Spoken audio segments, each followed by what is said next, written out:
Fan గుర్తు పైన గెలిచి అమ్ముడు పోయి ఒక 25 లక్షల రూపాయలకు అమ్ముడు పోయినటువంటి ఒక కార్పొరేటర్ ఎవరికి అమ్ముడు పోయింది అని అంటే తెలుగుదేశం పార్టీకి. ఎంతకు అమ్ముడు పోయింది అని అంటే 25 లక్షల రూపాయలకి. అమ్ముడు పోయే వాళ్ళకైనా బుద్ధి ఉండాలి, కొన్నటువంటి వాళ్ళకైనా బుద్ధి ఉండాలి. ప్రజలు దీన్ని ఎంత మాత్రం యాక్సెప్ట్ చేయరు, అంగీకరించరు అన్నటువంటి విషయాన్ని నేను తెలియజేస్తా ఉన్నా. మీరందరూ కూడా విఘ్నత కలిగినటువంటి వాళ్ళు ఇటువంటి ఫిరాయింపుల్ని ప్రోత్సహించే వాళ్ళని వాళ్ళకి బుద్ధి చెప్పాల్సిందిగా నేను మీ అందరికీ కూడా విజ్ఞప్తి చేసుకుంటా ఉన్నా. నెల్లూరు గడ్డపై పుట్టి నెల్లూరులో పెరిగి నెల్లూరులో విద్యాభ్యాసం చేసుకుని నేను కానీ ఇక్కడ పార్లమెంటుకి పోటీ చేయడానికి మన పార్టీ అధ్యక్షులు ఆదేశాల మేరకు నేను ఇక్కడికి వచ్చాను. మన పార్టీ అధ్యక్షుల వారి ఆదేశాల మేరకు నెల్లూరు సిటీ నుంచి అసెంబ్లీకి పోటీ చేసేదానికి ఖలీల్ అహ్మద్ గారు మీ ముందుకు వచ్చాం. ఈరోజు మీ ఆశీర్వాదం కోసం వచ్చాం. మీరు ఆశీర్వదిస్తే నేను పార్లమెంటు సభ్యుడిని అవుతా, మీరు ఆశీర్వదిస్తే ఖలీల్ అహ్మద్ శాసనసభ్యుడు అవుతాడు. మేమిద్దరం కూడా నెల్లూరు ప్రాంత అభివృద్ధికి అహర్నిశాలు మేము కష్టపడి పనిచేస్తాం. మీ యొక్క కార్పొరేటర్ లాగా లేకుంటే మా కోటంరెడ్డి శ్రీధర్ రెడ్డి లాగా లేకుంటే వేమిరెడ్డి ప్రభాకర్ రెడ్డి లాగా పార్టీ ఫిరాయించము. జీవితకాలం మేము జగన్మోహన్ రెడ్డి గారితోనే ఉంటాము, వైఎస్ఆర్ కాంగ్రెస్ పార్టీతో ఉంటామని నేను తెలియజేసుకుంటా ఉన్నా. డబ్బులు అన్నటువంటివి ముఖ్యం కాదు, లాయల్టీ అన్నటువంటిది ముఖ్యం. మనం ఏ పార్టీలో ఉన్నాం, ఏ పార్టీ సిద్ధాంతాలను నమ్ముకొని ప్రజల కోసం పనిచేస్తున్నాం అన్నటువంటిది ముఖ్యమే. కానీ డబ్బులు తాత్కాలికంగా ఈరోజు రావచ్చు, రేపు పోవచ్చు. కానీ జన్మలో వీళ్ళ ఎవరిని కూడా ఫిరాయింపుదారుల్ని ఎవరు కూడా ప్రజలు నమ్మరు, వాళ్ళకి తప్పకుండా బుద్ధి చెప్తారని నేను మీకు విజ్ఞప్తి చేస్తా ఉన్నాను.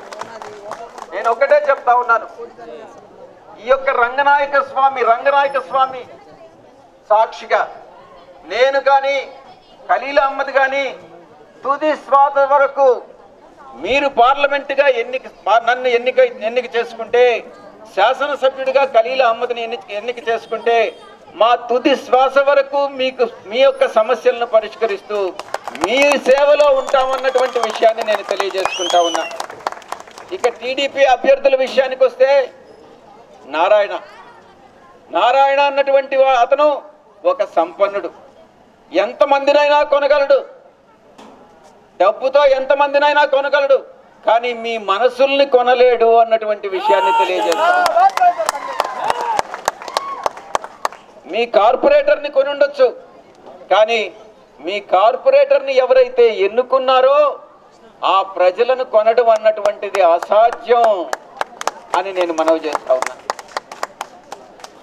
మన నాయకుడు జగన్మోహన్ రెడ్డి గారు మీ గుండెల్లో ఉన్నంతకాలం మన పార్టీ మీకు బడుగు బలహీన వర్గాలకి, అణగారినటువంటి వర్గాలకి, పేదలకు, ఎస్సీలకు, ఎస్టీలకు, మైనారిటీస్కు, అగ్రవర్ణాల్లో ఉన్నటువంటి పేదలకు ప్రతి ఒక్కరికి సేవ చేస్తున్నంత కాలం వైఎస్ఆర్ కాంగ్రెస్ పార్టీని ఇటువంటి కార్పొరేటర్లు కానీ, ఇటువంటి నారాయణలు కానీ, ఇటువంటి వేమిరెడ్డి కానీ ఎవ్వరూ ఏమీ చేయలేరు అని నేను మీకు విజ్ఞప్తి చేస్తా ఉన్నా. వీళ్ళందరికీ కూడా కోటంరెడ్డి శ్రీధర్ రెడ్డి కానీ, నారాయణ అనేటటువంటి వ్యక్తి గురించి మళ్ళీ ఇంకా కొంత చెప్పుకోవాలి. విద్యతో మనకు ప్రతి ఒక్కరికి కావాల్సింది విద్యతో వ్యాపారం చేసేటటువంటి వ్యక్తి నారాయణ. మనం ఎవరైతే మన పిల్ల పాపల్ని మన చిల్డ్రన్ని విద్య కోసం ఎడ్యుకేషనల్ ఇన్స్టిట్యూషన్స్కి పంపిస్తాం, ఆ విద్యను వ్యాపారంగా చూసేటటువంటి వ్యక్తి నారాయణ. అటువంటి వ్యక్తి మీకు శాసనసభ్యుడిగా రావాలన్నా నేను మిమ్మల్ని ప్రశ్నిస్తా ఉన్నా. ఎన్నడూ ఎల్లవేళలా అనుక్షణం మీతో ఉండేటటువంటి వ్యక్తి నారాయణ. ఒక్కసారి 365 రోజుల్లో ఇప్పుడు గత 5 సంవత్సరాలు తీసుకుందాం. కరోనా టైంలో నారాయణ ఎక్కడ 2019 ఎన్నికల్లో మీ దగ్గరికి వచ్చాడు, మళ్ళీ తిరిగి 2024లో మీ దగ్గరికి వస్తున్నాడు. మీరు కానీ ఇప్పుడు ఓటేస్తే మళ్ళీ 2029లో మీ దగ్గరికి వస్తాడే కానీ ఈ మధ్యలో ఎక్కడా మీకు కనపడడు, మీకు అందుబాటులో ఉండడు. తనకున్నటువంటి విద్యా సంస్థలన్నింటినీ కూడా ఒక్కొక్క విద్యా సంస్థని ఒక్కొక్క రోజు ఆయన పరిశీలించినప్పటికీ 365 రోజులు ఆయనకి చాలు. ప్రజాసేవకుడంటే, ప్రజాప్రతినిధి అంటే ఎల్లవేళలా మీతో ఉండి మీ యొక్క సమస్యలను తెలుసుకుని ఆ సమస్యలను పరిష్కరించేటటువంటి వ్యక్తే ప్రజాసేవకుడు అవుతాడు, ప్రజాప్రతినిధి అవుతాడు. అదేవిధంగా వేమిరెడ్డి ప్రభాకర్ రెడ్డి గారు తెలుగుదేశం పార్టీ అభ్యర్థి. ఆయన ఇంకొక సుసంపన్నుడు. ఆయనకి నెల్లూరు ఇక్కడ ఇండియాలోనే కాదు విదేశాల్లో కూడా వ్యాపారాలు ఉన్నాయి.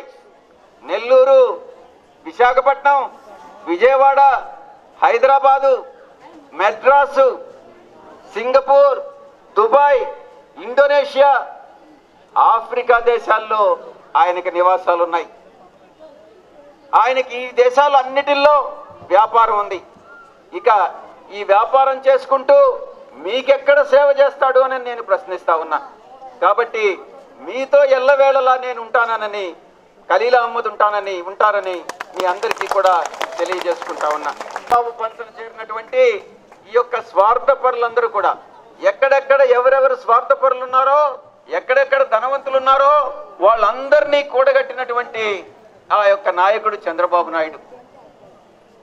అతనికి చంద్రబాబు నాయుడు తెలుగుదేశం పార్టీకి మీరు తప్పకుండా బుద్ధి చెప్తారని నేను ఆశిస్తా ఉన్నా. చంద్రబాబు నాయుడు 14 సంవత్సరాల పాలన మీరు చూశారు. అదంతా కూడా చీకటిమయమే. ఏనాడు కరువు కాటకాలతో 14 సంవత్సరాలు గడిపినటువంటి సీఎంగా గడిపినటువంటి చంద్రబాబు నాయుడు ఆంధ్రప్రదేశ్ని అంధేరా ప్రదేశ్గా మార్చినటువంటి నాయకుడు, చీకటి ప్రదేశ్గా మార్చినటువంటి నాయకుడు చంద్రబాబు నాయుడు. నేను ఈ సందర్భంగా మీ అందరికీ కూడా విజ్ఞప్తి చేస్తా ఉన్నా.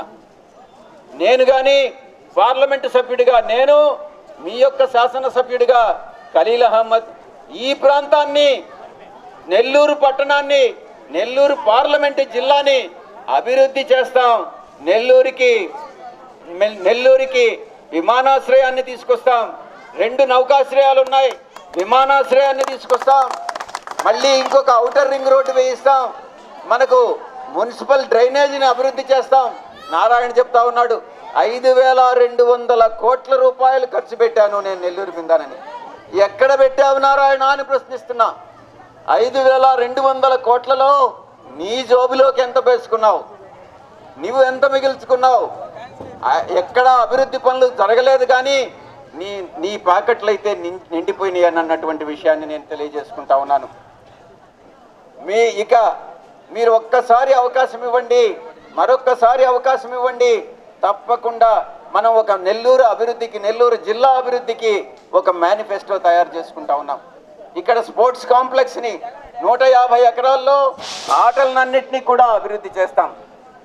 అదేవిధంగా ప్రతి దాన్ని కూడా, రోడ్లన్నింటినీ కూడా విస్తరిస్తాం. ఒక ఐటీఎస్సీ జెట్ని మనం ఇన్ఫర్మేషన్ టెక్నాలజీ, సాఫ్ట్వేర్ టెక్నాలజీ పార్క్ని మనం నిర్మించుకుందాం. నెల్లూరుని ఒక మహాపట్టణంగా, ఒక సుందరమైనటువంటి పట్టణంగా, ఒక గ్రీన్ సిటీగా, ఒక క్లీన్ సిటీగా మనం తీర్చిదిద్దుతామని మీ అందరికీ కూడా ఈ సందర్భంగా హామీ ఇస్తా ఉన్నా.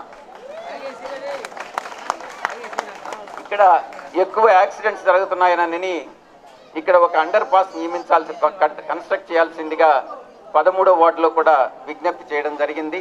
తప్పకుండా అండర్ పాస్ నిర్మిస్తామని ఈ సందర్భంగా నేను తెలియజేసుకుంటా ఉన్నాను.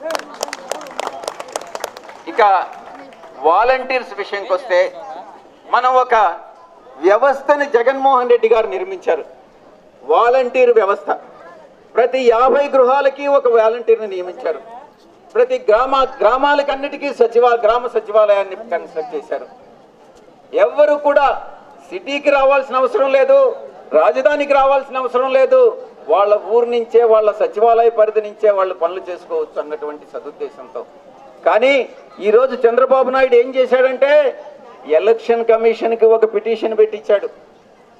వాలంటీర్స్ అన్నటువంటి వాళ్ళని రాబోయేటటువంటి 3 నెలల కాలం అవ్వాతాతలకు ఎవరికి పెన్షన్స్ ఇవ్వడానికి లేదు అన్నటువంటి విషయాన్ని చంద్రబాబు చెప్తా ఉన్నాడు. తనకున్నటువంటి పలుకుబడితో తను బీజేపీతో తను జంట కట్టిన తర్వాత ఎలక్షన్ కమిషన్ నుంచి ఆదేశాలు తీసుకొచ్చాడు.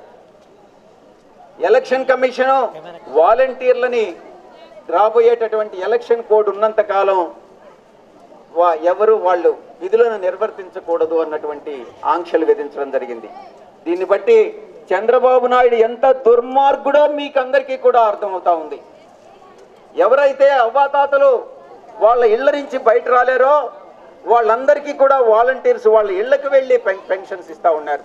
ఈరోజు చంద్రబాబు నాయుడు దుర్మార్గపు చర్యల వల్ల వాళ్ళందరూ కూడా సచివాలయానికి వచ్చి పెన్షన్లు తీసుకోవాల్సినటువంటి పరిస్థితి.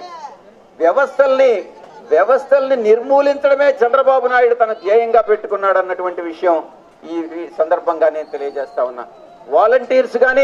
వాలంటీర్స్ కుటుంబ సభ్యులు కానీ చంద్రబాబు నాయుడికి బాగా బుద్ధి చెప్పండి అని నేను మీ అందరికీ కూడా విజ్ఞప్తి చేసుకుంటా ఉన్నాను.